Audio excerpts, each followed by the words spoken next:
Hello. So today we're going to start chapter 7, and we are going to talk about confidence intervals. So I'm going to share my screen.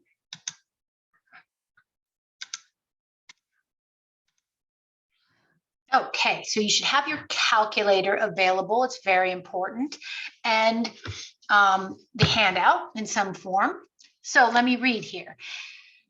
Chapter 7, estimating population means. When they say that, we're actually going to be constructing confidence intervals. So that's a nice way of thinking of this section as well. Confidence intervals.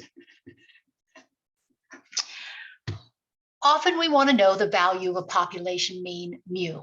For example, we might want to know the mean weight of all men in the United States. We cannot weigh every man to find this mean because there are probably 100 million such men. So we take a random sample of, say, 50 men and find their mean weight, X bar. Let's say their mean weight is X bar equal to 172.5 pounds. Now, we cannot conclude that the population mean weight is exactly the same as the sample mean X bar. The population mean weight is off by some amount of error, typically.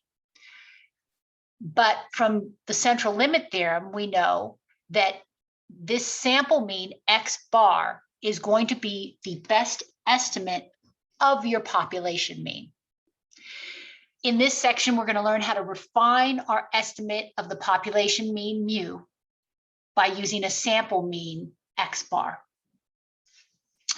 To create a better estimate of mu, we will construct a confidence interval for mu. For example, a confidence interval for the population mean weight of men might be from 169.5 pounds to 175.5 pounds.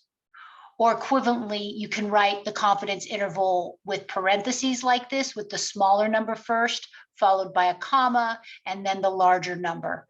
Note, it's not just a coincidence that our sample mean is actually in the middle of that interval of values. That's going to be how we form the intervals. So, definition here, a confidence interval is a range or interval of values used to estimate the true value of a population parameter. So, we're going to have confidence intervals for means, for proportions, and things like that. Now, every confidence interval is going to be associated with what's called a confidence level. And that's going to be represented as a decimal or as a percent. So we could have a 0.90 confidence level or a 90% confidence level. This confidence level tells us how confident we are that the population mean falls within the given confidence interval. So we're going to be creating these confidence intervals with this confidence level. The researcher is going to pick the confidence level, typically, whether he wants to be or she wants to be 90% sure, 95% sure, 99% sure. In this class, you're going to be given the confidence level in the problem, okay? So, example 1. Assume we take a random sample of 40 men's weights and find that X bar equals 172.5 pounds. Research from several other sources suggests the population of weights of men has a standard deviation of sigma equals 26 pounds. Construct a 95% confidence interval estimate of the mean weight of all men and interpret your results. One of the best things about confidence interval problems is that they say construct a confidence interval. And so you're going to say, hey, that's what I'm supposed to do, construct a confidence interval.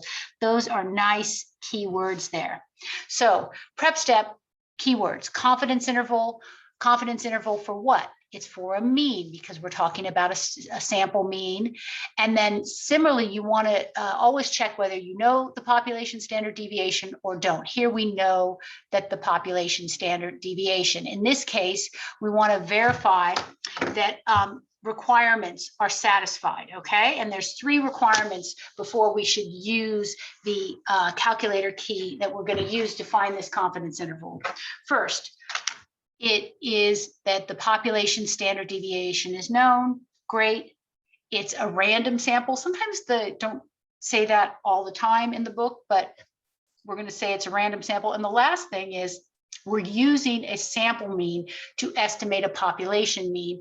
So we want to make sure that we're using the central limit theorem, that our sample means are nicely, tightly packed around the population mean.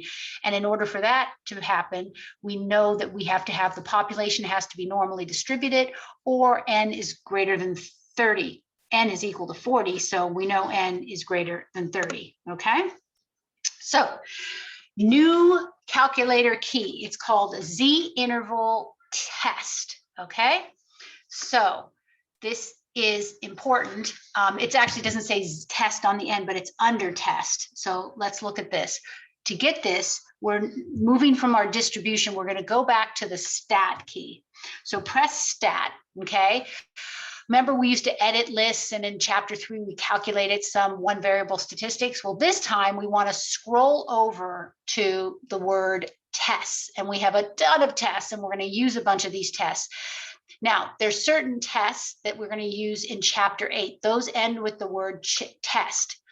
In chapter 7, we want the ones that end in the word interval, okay? So we are interested in here in a z interval, meaning a z confidence interval. As you go down, you can see that there's other kinds of intervals. We're interested in the first interval that pops up, which is a z interval. Z, we'll find out, is because we know the standard deviation for the population. That's why it's a Z interval, and I'll talk about that later. So we select that by pressing enter. Now, typically it will be highlighting stats. You definitely want it to be on stats. We're not going to enter raw data for this. We've got X bar already calculated. So now we're going to enter our different values here. It's nice because it prompts you. Sigma is your 26, and you can just type over whatever is there.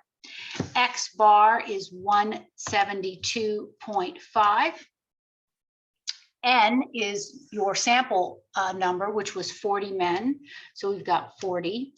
Now, confidence level, it's typically stated as a percent, but you want to write it as a decimal. So our confidence level here is 0.95. So be careful with that, okay? Remember, you divide by 100. We have done everything. So we're going to go down to calculate, and I press enter. Boom, it's there. It's literally that interval. So you write down the confidence interval found using your calculator. So you just literally write down 164.44, comma 180.56, and you put the parentheses around that as an interval. The last step is for you to interpret what you have just done.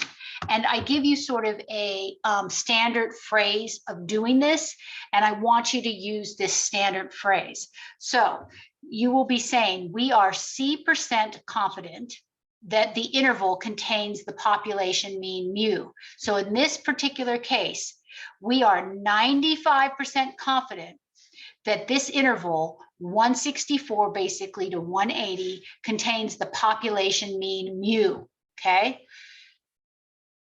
What does that mean, and why is it stated in this way? The idea here is if you were to do this over and over and over again in the calculator, creating different sample means and finding confidence intervals from this population, 95% of the confidence intervals would contain the population mean. Other 5% wouldn't.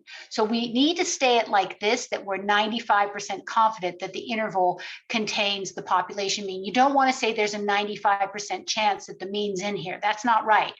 Either the mean's in here or it's not. But we are 95% confident that this interval contains the population mean. So in order to get credit and to state this clearly, please use the sort of canned phrases. You will then have the right interpretation. So don't try to wing it on that. It can get sort of confusing. I gave you a nice sort of understanding here, or a little step-by-step of how to find the confidence interval for mean mu when sigma is known. And this is what you do on the TI-83. You do check your 3 steps. Step 2, you put your information in on the calculator. The important thing, it's number 7, Z interval. Then you write down the confidence intervals that shows up on your screen, and then you interpret your result. We are C% confident that the interval blank contains the population mean. So in role number 1, I write this up like they're done in the book and the way that they ask you to do this. So here, a small group of 15 blue jays has been studied in California. The average weight of these birds is X bar equals 0.78 pounds. Based on previous studies, we can assume the weight of all blue jays has a normal distribution and a standard deviation of sigma equals 0.08. So find an 80% confidence interval for the average weight of blue jays. So basically they're making you use the Z interval, and you'll end up with an answer here that is a confidence interval, okay? The book asks for what conditions are necessary for your calculation second. Usually it's better to do that first, but I'm going by what the book does. Basically write these 3 conditions down here, that sigma is known, sample is a random sample, and then whatever is satisfied in part 3. Finally, interpret your result. We are, C%, whatever it is, fill this out.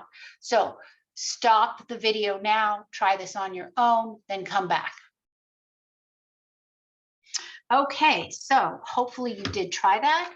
So let me show you how we do this. So find an 80% confidence interval. So we go to stat, we go over to tests, we go down to our Z interval, YZ interval, because it's for mean and sigma's known. So I press enter. I know it's a stats thing, so I put in my sigma, which is 0.08. My X bar is 0.78. How many blue jays are 15? My confidence level is 80%, so I have a 0.8. So double check that you've entered everything correctly. I've got that correct, and then I calculate. And my confidence interval is 0.75. I'll round to 3 decimal places. I'll typically tell you what to round to, but here I'll round to 3 decimal places, and then 0.806. So the weight, the confidence interval for the average weight of blue jays in the study region is this here. What conditions are necessary? So you want to use the 3 conditions up above. State it that sigma is known. That's true, right? Sigma is known. Sample is random.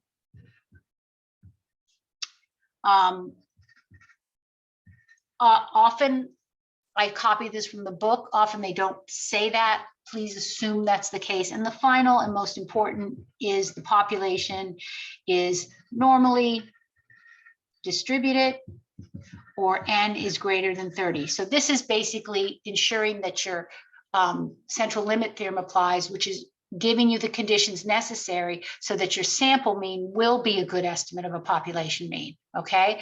And how does that work? Either N has to be big enough, greater than 30, or you have to have a population that's standard, that's normally distributed.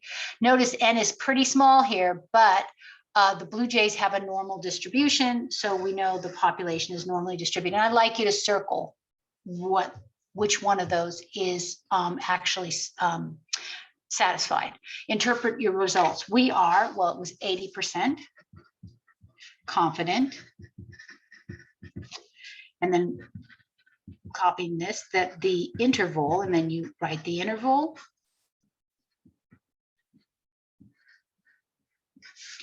That interval contains the population mean mu, okay? So confidence intervals, when your confidence interval for mean, when sigma is known, it's the Z interval, very helpful. one of the, I think, more straightforward problems in statistics, because there's lots of ways to know that you're finding a confidence interval. When you're talking about finding an 80% confidence interval, you're like, okay, you're telling me exactly what to do. It's pretty straightforward, I think, relative to some other problems. Now, next, what we're going to do is we're going to do what's called determining a sample size for a mean. So the idea here, I'll just read this here, is suppose we want to collect sample data in order to estimate the population mean height of women in San Jose. So this is before you get your sample. You're thinking, hey, I want to collect some sample data because I want to estimate this mean height of women in San Jose. And also, let's say you want to be 99% sure or confident that the estimate is off with a certain amount, a certain error, like just about 1.5 inches off from the population mean. So you know what population mean you want to estimate, you know how confident you want to be in your estimate, and you know how much error you want from the get-go.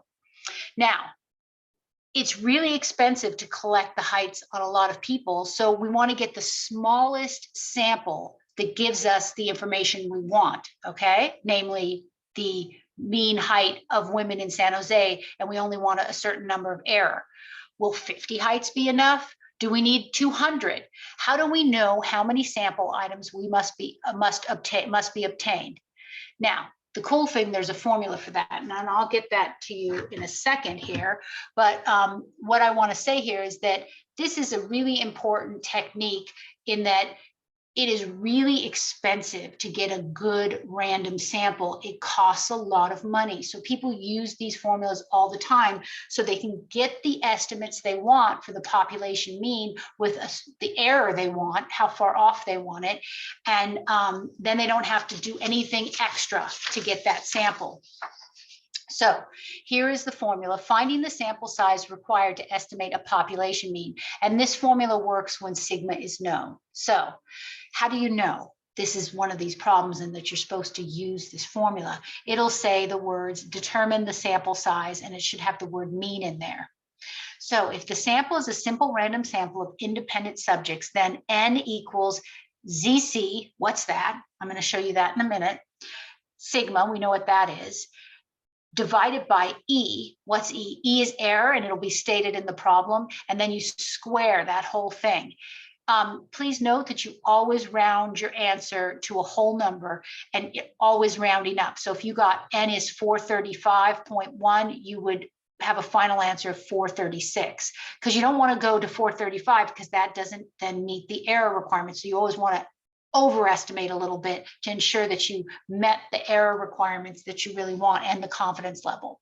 So example 2 would be something just like this. So suppose X has a normal distribution with sigma equal to 7.81.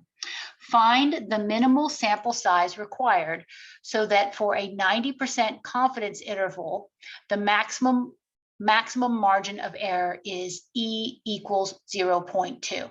Okay, so notice we want a minimal sample required. Sample size required, okay? So we're going to write down the formula. This is for a mean, and we have n equals, and then we write down the formula just as it is there. And then use the information in the problem to find the values of sigma. Sigma is stated as 7.81. E, your error is 0.2, so E is 0.2. Now, to find the ZC, you're going to reference this chart, which is also on page 362 of the book, but I've reproduced it here. So ZC, you look at the confidence interval is 90%. ZC is the value in this right-hand column here. So for this one, ZC equals 1.645. So these are the critical ZC values. To know which one you pick, you have to pick the row that has the confidence level that's stated in the problem. Now, you will plug in all these into the formula. So a little bit of algebra here. So let me write this down. I'm going to write the formula. And I need to remind you about how you would put this in your calculator, okay? So I am going to put the parentheses here. ZC is 1.645. And I'm going to multiply. So I'll make a little like time sign. Sigma is 7.81 and E is 0.2. And then I have to square that whole thing. Okay. So to do this in your calculator, make sure we're going to put in these parentheses here. Okay. So let me show you. You will put in actual parentheses, and you do 1.645. Then you're going to multiply it by 7.81. Then you're going to divide by 0.2. Okay. And you're going to end the parentheses. And sometimes it's very easy to forget this. You're going to square that whole thing because you put parentheses around it. That will square the whole thing. So you can use the caret or the x squared key, whichever you want. I'll use x squared key, and you can see there's a little superscript squared there, and you press enter and you get 4126.4. You always round up, meaning this number goes up 1. So the minimal sample size needed to get this 90% confidence where you have a maximal marginal error of 0.2 with this sigma is you're going to need a pretty big sample size, 4,127 as your sample size. So pretty big to be 90% confident with a smaller error of 0.2 there. Okay. So that is done with chapter 7. So I'm going to stop sharing now and say goodbye. Trying to stop the recording. Yeah.